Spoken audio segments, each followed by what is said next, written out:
তো আজকে আমরা বানাচ্ছি হোয়াইট পনির বা বলতে পারো বাটার পনির।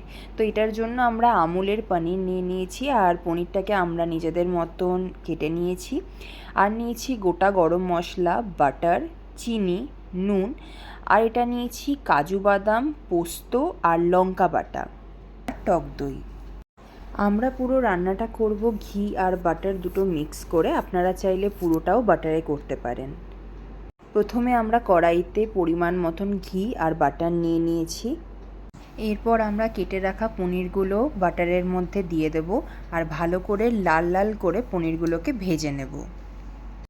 ভেজে রাখা পনিরগুলো তুলে রেখে দেব, আর তারপর ওই বাটার আর ঘিয়ের মধ্যে আমরা গোটা গরম মশলা দিয়ে দেবো। এখানে গোটা গরম মশলার জন্য আমরা এলাচ আর দারচিনি ইউজ করেছি।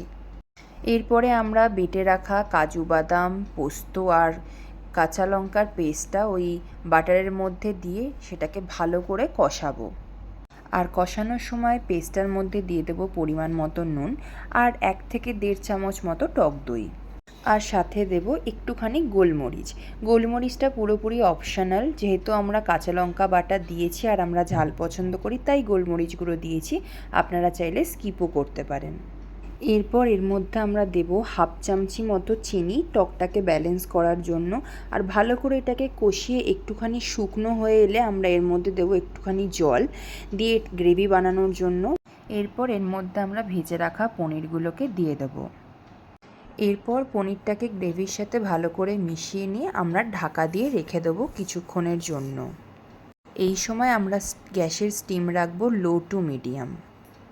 এরপর 12 থেকে 15 মিনিট পরে ঢাকনাটা খুলে আমরা ভালো করে পনির সমেত গ্রেভিটাকে একটুখানি নেড়েচেড়ে নেব। আর এখন আমরা এতে দিয়ে দিচ্ছি 1 থেকে 2 চামচ মতো ফ্রেশ ক্রিম। এটাও সম্পূর্ণ অপশনাল, আমাদের বাড়িতে ছিল তাই আমরা ইউজ করে নিচ্ছি। এটা চাইলে আপনারা স্কিপও করতে পারেন। গ্রেভিটা নিজেদের ইচ্ছে মতন আপনারা রাখতে পারেন যতটা চান। আর আমাদের হোয়াইট পনির রেডি।